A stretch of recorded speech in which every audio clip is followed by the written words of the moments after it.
En el primer panel que sostuvimos, la idea era discutir el tema de región, gobernabilidad y este excelente balance que ha hecho también nuestro querido Manuel Ramiro Muñoz del Centro de Estudios Interculturales. En este segundo panel, que sigue con la lógica primero de todo el proceso de escucha de este día que hemos tenido, de las propuestas, del diálogo, incluso de la presentación del balance de los líderes de la mesa esta mañana, pues también al final recoger las visiones de los tutores que nos han estado acompañando. Entonces tenemos en esta mesa dos temas con los que vamos a cerrar, que es la gestión social y la competitividad y sostenibilidad de la región. Están tutores aquí de la Mesa de Generación de Ingresos y Empleo, de la Mesa de Cultura y la Mesa de Medio Ambiente. Entonces les quisiera solamente presentarlos muy rápidamente. Carlos Hurtado es el gerente de CIMAUT, una de las pocas empresas y conglomerados de empresas de líderes del Pacífico, de su contratación de mantenimiento industrial con sedes internacionales. Es muy interesante conocer porque además es de las pocas empresas que encontramos de líderes del Pacífico, no emprendimientos, sino empresas. En segundo lugar, nos está acompañando José Manuel Suso, de Arroz Blanquita, toda una apuesta también, y además empresaria, y toda una apuesta por proyectos de desarrollo sostenible y de competitividad desde la línea de arroz para la región. Él igual ahora también nos comentará. Ellos fueron tutores en la Mesa de Generación de Ingresos y Empleo.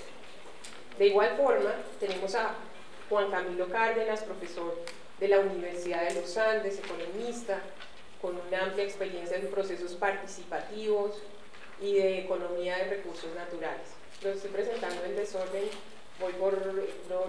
no me sigan, no es... Voy presentando Carlos, José, sí. Cada uno se presenta después, ¿no? Tenemos también a Juan Esteban Carranza, gerente regional del Banco de la República, caleño, que estuvo con nosotros también en el taller en Quito. Y finalmente a Iván Benavides, que va a comenzar con el tema cultural, que es gestor cultural, productor, muy metido en el Pacífico, muy metido en la internacionalización de la música del Pacífico, con Chucky Town, con Herencia, con muchos, y quien va a estar también compartiendo sus impresiones y fue tutor en la mesa cultural. Entonces vamos a arrancar, si les parece, con Iván, y vamos en orden, ¿cierto? Vamos en orden para que el micrófono, si siga el orden, no como yo.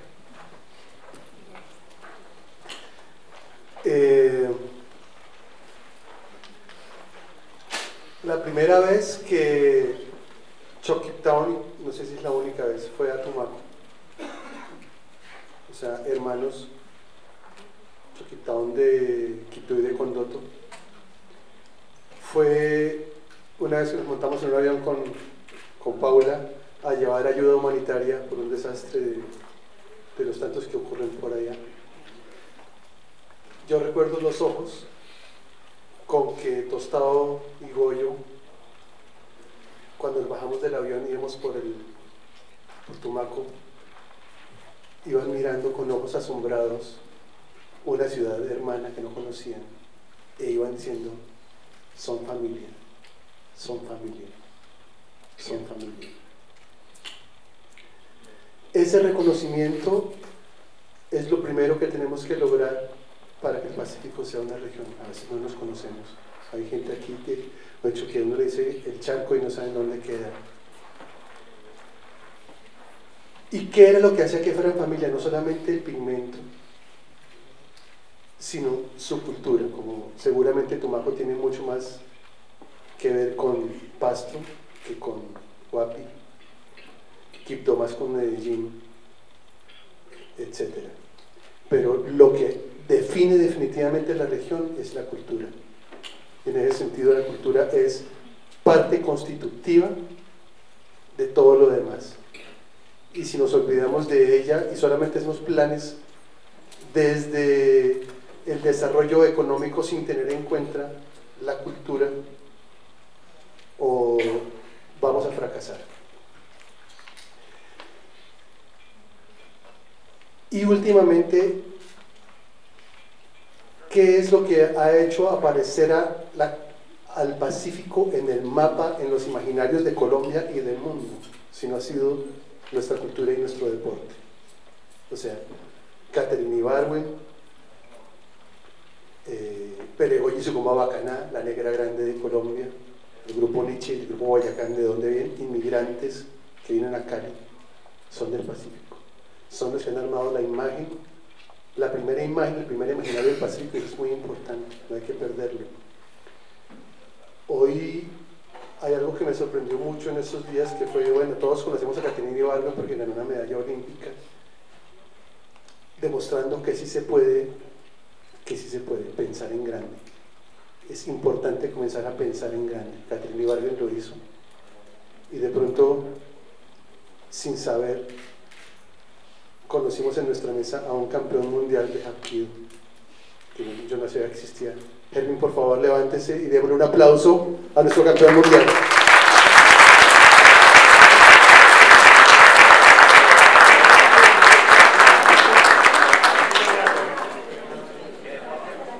Hermin está liderando proyectos increíbles porque su cabeza le está dando para pensar en proyectos en grande, centros de alto rendimiento para deportistas del Pacífico, que con ellos tendríamos muchos más campeones mundiales como él. Pensar en grande, a partir de quiénes somos. Él sabe quién es, sabe de dónde viene, sabe la deuda que tiene con su tierra, pero está pensando allá. Es la lucha de las fiestas de San Pacho, que comienzan a ser conocidas por todo el mundo también, por Colombia, por el mundo, pero son llevadas a la UNESCO para postularse como patrimonio. Y parte de ese pensamiento de postular algo que puede ser regionalito y pequeño está en manos de gestores culturales como mi amigo Jackson. Por favor, un aplauso para Jackson.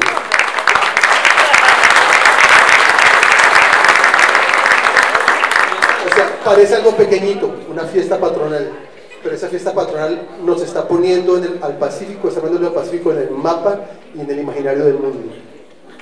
Cuando conocí a Choctaw hace 7, 8 años, eran unos inmigrantes que estaban llegando a Bogotá con muchas dificultades, pero en la cabeza de Tostado, de Goyo y de Slow, de Condoto, de Quibdó, estaba la cabeza de vamos a dar a conocer nuestra cultura, a partir de ser jóvenes, no necesariamente a partir de digamos, ellos fueron capaces de romper de alguna manera los paradigmas y lanzarse. Yo recuerdo muchos de los proyectos que están germinando ahorita de pronto pueden ser una semillita, pero yo me acuerdo de hace 8 años lo que era Choquitown, o hace 5 años lo que era Herencia de Timbiquí, que van creciendo. Pero esos muchachos ¿dónde están ahorita Goyo y Tostado?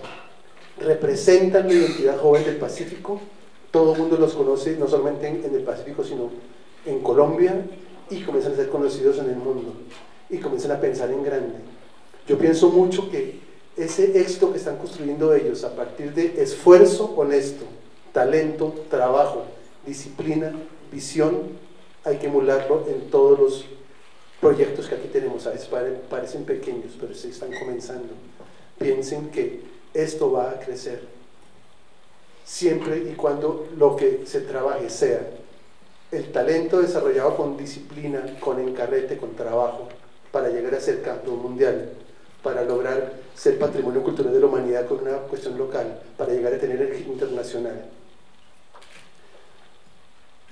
Y dejar de pensar, a veces pensamos en proyectos pequeños, que es cómo nos va a llegar casi que la limosna del Estado para poder tener algo aquí.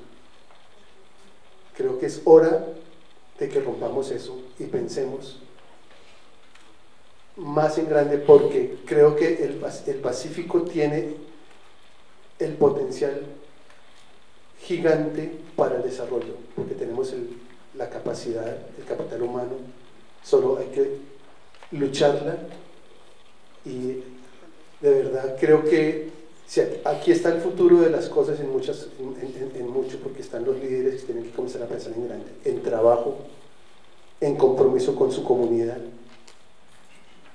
Y tratemos de verdad de pensar en vez de cómo pensaron Don Jackson, como piensa Erwin, como piensa Choctaw, como está pensando Herencia Timbiqui.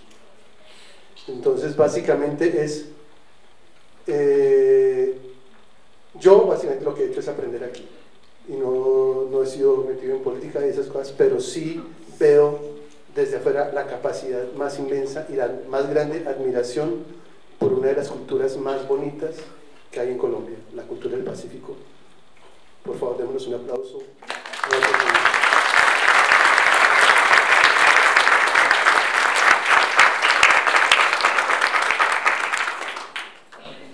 Bueno, Paula pidió que nos presentáramos. Yo soy Juan Camilo Cárdenas. Tengo una serie de notas acá corticas de puntos importantes de lo que he aprendido. Llevo 2 días aprendiendo mucho de escuchar de los proyectos y de las experiencias de ustedes. Un poco retomando lo que pasó en el panel anterior, cuando decía el profesor Diz que él pensaba en lo micro y el profesor Cepeda pensaba en lo macro, y pienso en lo que acaba de decir Iván hace un segundo. Voy a tratar de transmitir un mensaje, y es que precisamente para pensar en grande, que es a lo que nos está invitando Iván, hay que resolver lo micro, y eso es lo que voy a tratar de plantear. En esta experiencia de este proceso de Manos Visibles, y en particular en lo que ha venido pasando en estos 2 días, lo que tenemos nosotros aquí, somos unos privilegiados de estar al frente de ustedes, siendo testigos de 100 intentos, 100 proyectos que juntos pueden pensar en grande, que pueden querer grande. Y en esos 100 proyectos hay detrás por lo menos 100 personas. Seguro que hay muchas más. Muchos de ustedes nos contaron que detrás de lo que ustedes venían a transmitir había un montón de gente, ideas, experiencias, intentos y fracasos. Pero por lo menos hay 100 personas que están aquí representando esos proyectos. Y yo quiero destacar un primer punto. Ustedes representan el Pacífico, pero no son representativos del Pacífico. Ojo con lo que voy a decir. Ustedes son particularmente especiales en el sentido de que han tenido un poquito más de posibilidades de educación, de acceso a oportunidades, de acceso a posibilidades de formación, de liderazgo, de conexiones, de buenas conexiones, de liderazgo político, y en ese sentido ustedes por eso no son representativos de todo lo que está pasando en las comunidades del Pacífico. Quiero que tengan ese punto en el aire, porque voy a tratar de cerrar con él, y es cuál es la responsabilidad de lo que ustedes están tratando de construir, porque ustedes no son el promedio de la gente del Pacífico. El promedio de la gente del Pacífico, y ustedes lo saben muy bien, ha tenido muchas menos posibilidades que ustedes en promedio, muchas más dificultades, mucha más deprivación de las cosas básicas, de comida, techo, educación, seguridad social, salud y todas esas cosas que necesitamos mínimas para poder estar en disposición de montar cosas como las que ustedes quieren montar. Entonces, si bien ustedes representan y no son representativos, la responsabilidad es todavía mucho más grande, y voy a tratar de terminar al final con ese punto. Quiero destacar 2 o 3 cosas claves con el tema de lo que pasó en estos proyectos del Pacífico. Tal vez el primero es que especialmente en el Pacífico, si comparamos con el resto del país, el concepto de lo colectivo es especialmente importante si comparamos con otras regiones del país.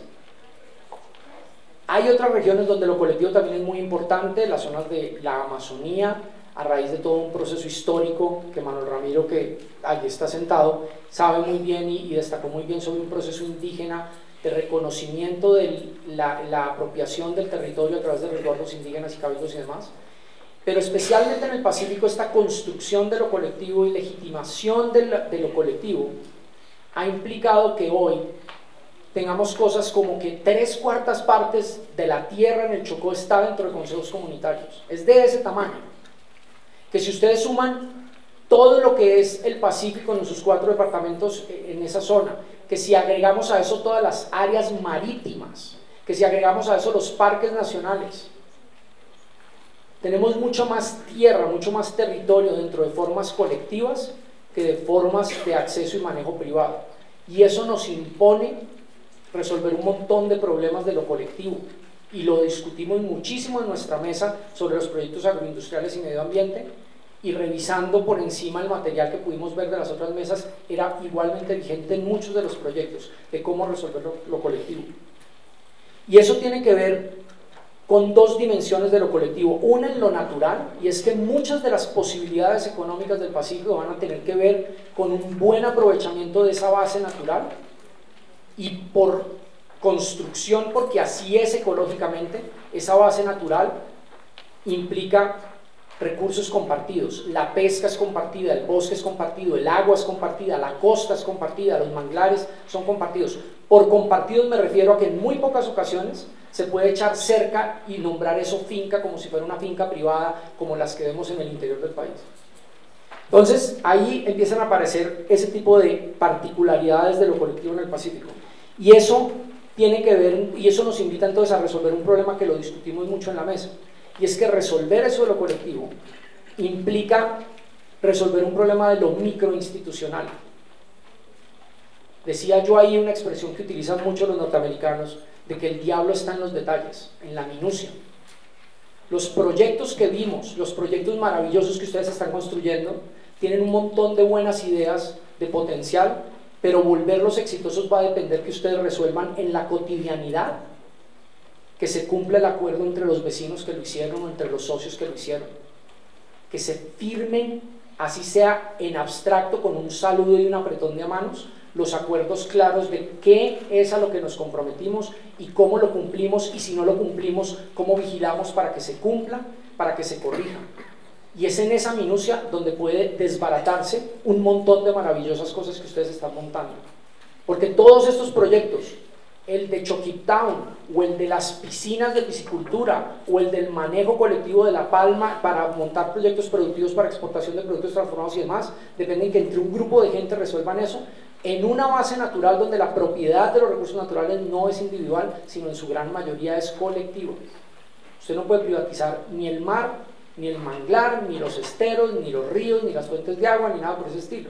Entonces ahí hay un debate muy importante, y en ese sentido resolver esos acuerdos colectivos individuales va a ser fundamental, y por eso ahí es donde van a buena parte explicarse los logros o los fracasos de esos proyectos de ustedes.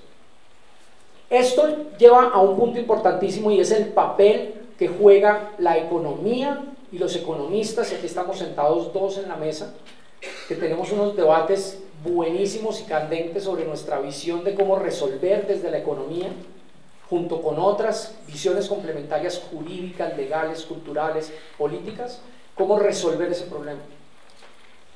Desafortunadamente, la mayoría de los modelos económicos, de la teoría económica que se ha dictado en este país para gobernar, para definir política pública, para definir inversión y demás, han sido modelos económicos que están desconociendo unas dinámicas políticas y culturales y sociales del Pacífico.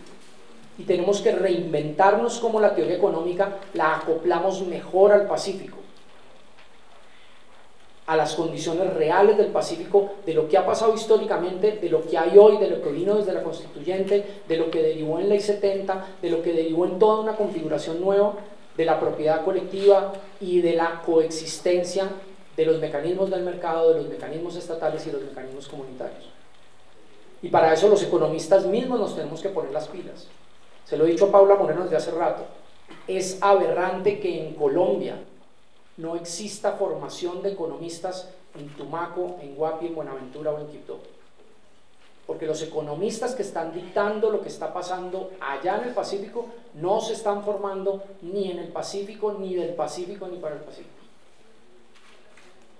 Entonces ahí creo que nosotros como economistas desde las escuelas de economía tenemos que resolver eso de alguna manera importante.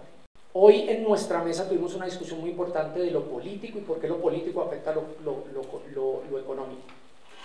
Y les voy a dar un par de datos que yo estoy absolutamente abismado de lo graves que son para resolver esto de lo micro desde el individuo, desde cada uno de ustedes y de cada una de las personas que ustedes representan y de cada una de las personas que están vecinas alrededor de sus proyectos. El Chocó, 3/4 partes son territorios de consejos comunitarios. Buenaventura tiene más de 30 consejos comunitarios. Y sin embargo, cuando miramos Buenaventura, de 19 concejales, apenas 2, y para algunos piensan que solo 1, de pronto 2 concejales fueron elegidos representando los intereses de los consejos comunitarios. Más de 30 consejos comunitarios en un municipio y un consejo municipal donde en el mejor de los casos habrá 2 personas representando los intereses de los consejos comunitarios. Ahora el Chocó acaba de tener elecciones atípicas, el 8 de diciembre, y me puse a esculcar los datos de la registraduría y con nuestros compañeros de los que aprendí montones en la mesa, me empezaron a contar la historia. Las cifras son de este tamaño: 278.000 votos potenciales para las elecciones del Chocó. 278.000 personas podían votar y votaron apenas 91.000. Una tercera parte de los potenciales votantes votaron. Pero espera, porque esto se pone peor. El primero que ganó puso 43.000 votos y, hasta donde entiendo, poco representa la problemática de los consejos comunitarios del Chocó. Recuerden, 3/4 partes del Chocó están en consejos comunitarios. El segundo ganó 33.000 votos. El tercer candidato, al parecer, representaba los intereses de los consejos comunitarios del Chocó. 3.700 votos, que para el total votante real es algo así como el 4%, pero para el potencial es como el 1%. Entonces, mientras no se resuelva ese problema de armonizar los intereses económicos y políticos locales con las dinámicas electorales de lo que está pasando, es muy difícil que empecemos a construir y resolver esos problemas de lo colectivo, de los intereses de esa realidad, de lo que está pasando en el Pacífico. Y esos son solo 2 ejemplos de montones que les aseguro que ustedes ahorita pueden estar pensando para sus municipios. Miremos cuántos concejales hay en mi municipio, cuenten cuántos representan o fueron elegidos por votos de consejos comunitarios. Son fracciones muy pequeñas. Y termino simplemente con un juego que hago muchísimo cuando trabajo en el Pacífico Sur, donde es especialmente donde he trabajado, gracias, entre otras, a personas como Checho Candelo, que ¿dónde está Checho? Que está allá, que muy amablemente me invitó a aprender del Pacífico y aprender del Parque Santiago y aprender del Pacífico Sur, del Pacífico Nariñense, y él sabe de los juegos que hemos hecho. Y el juego es el siguiente: piensen en, alcen la mano los que tienen 1.000 pesos o se pueden conseguir ya 1.000 pesos. 1.000 pesos nomás, todos, listo. El juego es el siguiente, no lo vamos a hacer, lo pensé en hacerlo, pero no me arriesgo. Imagínense el siguiente juego. El juego es el siguiente: yo tengo una bolsa de plástico acá y la circulo. Cada uno de ustedes puede sacar 1.000 pesos y meterlos en la bolsa, o puede no meterlos en la bolsa si no quiere. Al final voy a recoger la bolsa y van a ser 100 personas, porque son 100 de ustedes jugando el juego. Y voy a recoger la bolsa, voy a contar aquí cuánta plata metieron finalmente en la bolsa, porque de pronto ustedes metieron los 1.000 pesos o no los metieron. Contamos y duplicamos la plata y la repartimos por partes iguales entre los 100, sin importar si usted puso 1.000 pesos o no. A usted le toca una 100ava parte de lo que hay en la bolsa después de que lo dupliqué. Vuelvo y repito, cada uno puede o no meter 1.000 pesos, pasamos la bolsa, contamos la plata, lo que haya lo duplicamos y lo repartimos por partes iguales entre los 1.000, entre los 100 de ustedes, perdón. Échenle cabeza, piensen qué harían si les interesa el juego y qué pasa cuando hacemos esos juegos en la realidad con plata de verdad. Y si quieren me escriben un correo electrónico y me cuentan ustedes qué harían y qué creen que harían el resto. Les dejo esa inquietud y esa es la pregunta de resolverlo colectivo. Muchas gracias.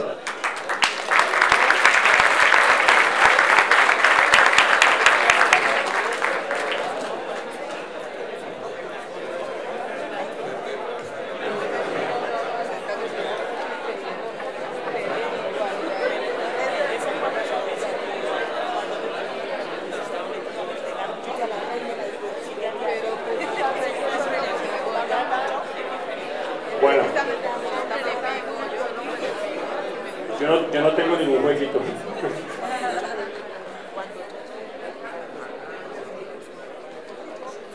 Nos debería contar. ¿Y qué hace la gente normalmente? Sí. Ese jueguito ya lo han hecho. Ya se lo inventaron. Bueno, yo me presento, yo soy Juan Esteban Carranza, yo soy el gerente del Banco de la República aquí en Cali, además dirijo un centro de estudios sobre economía industrial.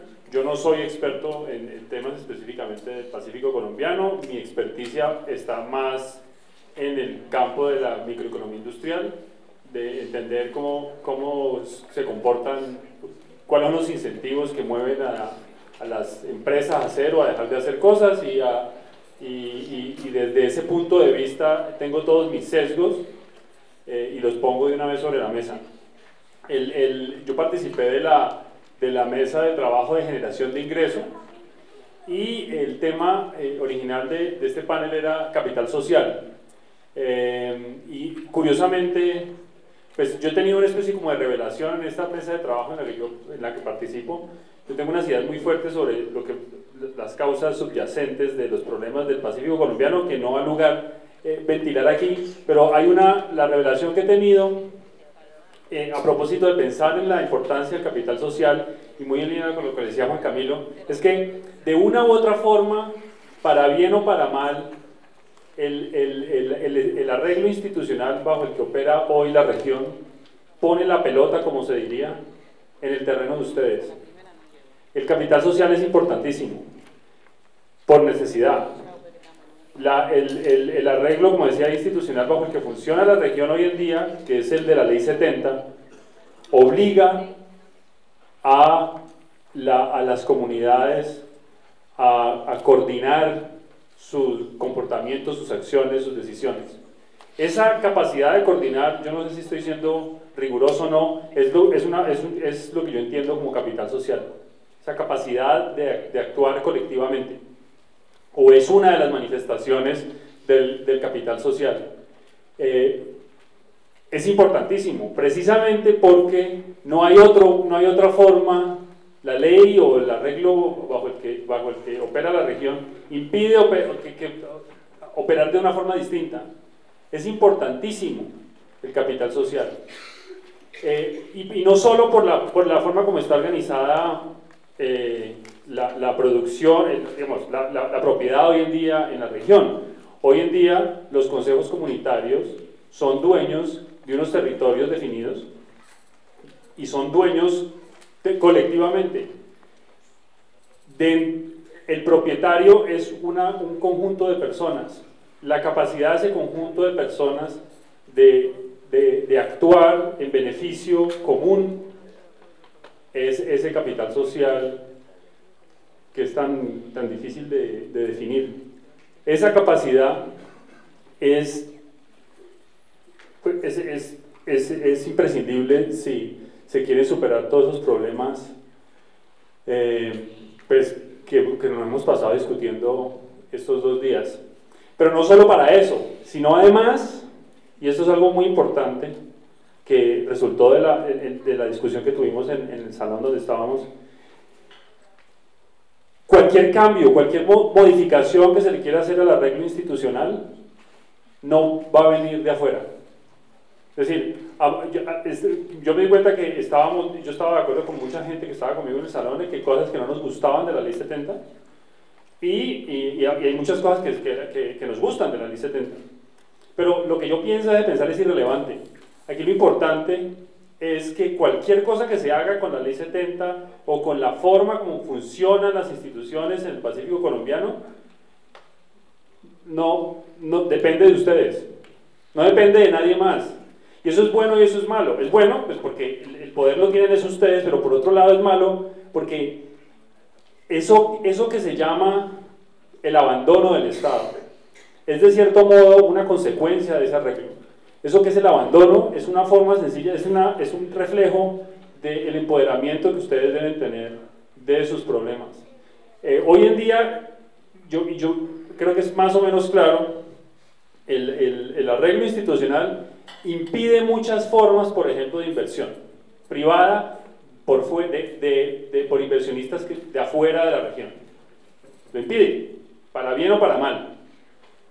Para bien porque protege una cantidad de derechos que antes probablemente nadie lo respetaba. Y para mal, pues porque no hay recursos que serían útiles. Pero hoy está en manos de ustedes el desarrollo de instituciones que permitan, por ejemplo, el acceso de inversionistas para cierto tipo muy específico de actividades. Hoy está en manos de ustedes el desarrollo de instituciones que permitan el acceso de los consejos comunitarios al mercado de crédito a través de nuevas instituciones que permitan ofrecer garantías al sector financiero. Hoy está en manos de ustedes el desarrollo de instituciones que permitan el desarrollo de proyectos de construcción en estos territorios comunales. Y no, es muy difícil para una persona que viene de afuera yo pararme aquí a pontificar y no lo voy a hacer, porque además sería inútil.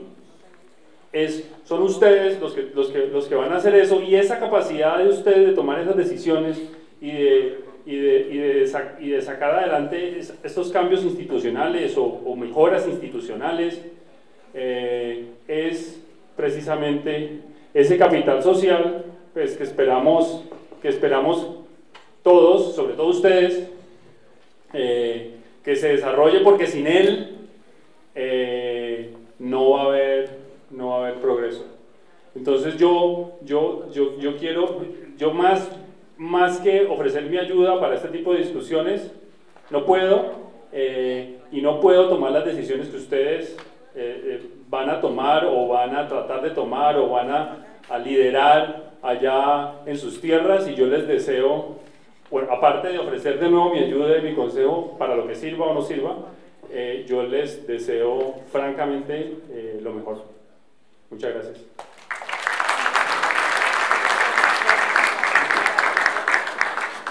Buenas tardes, mi nombre es Carlos Hurtado.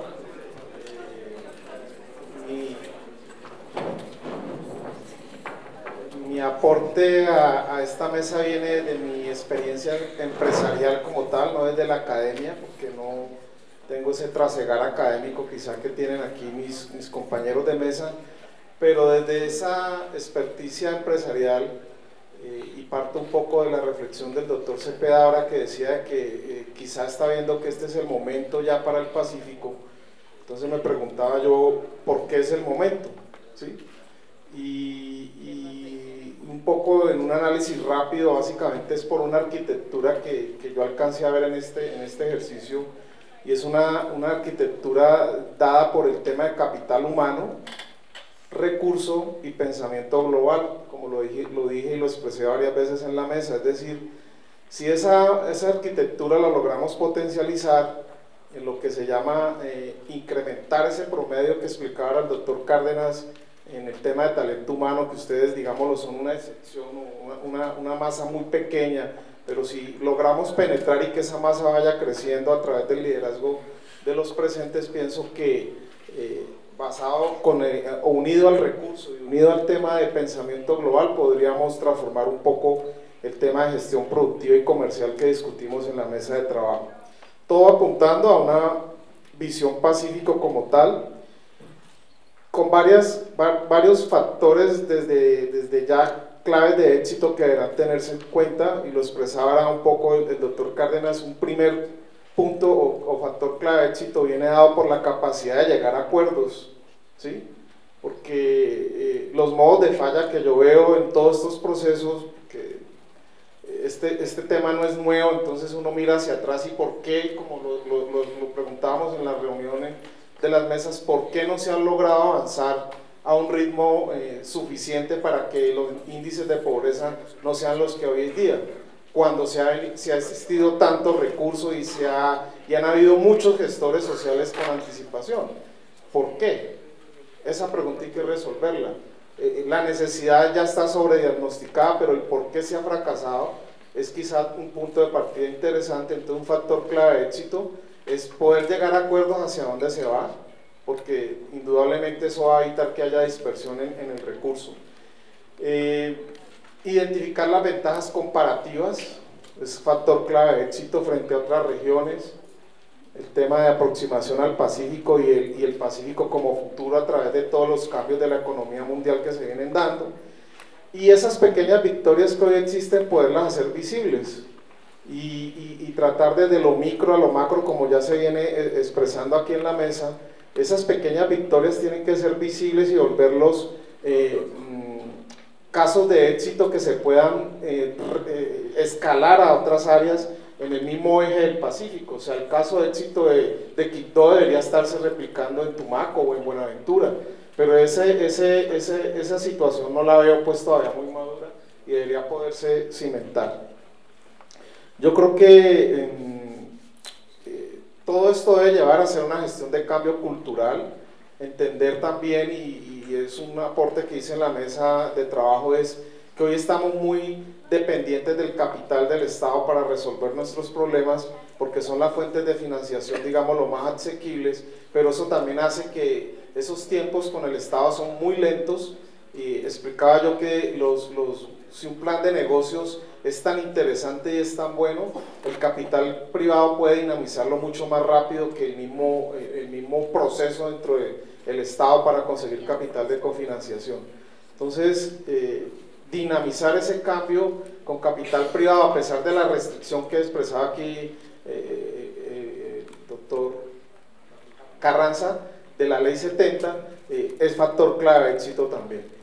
Ese, digamos, un poco mi aporte, y muchas gracias. Creo que fue muy valioso para mí el aprendizaje que tuve hoy.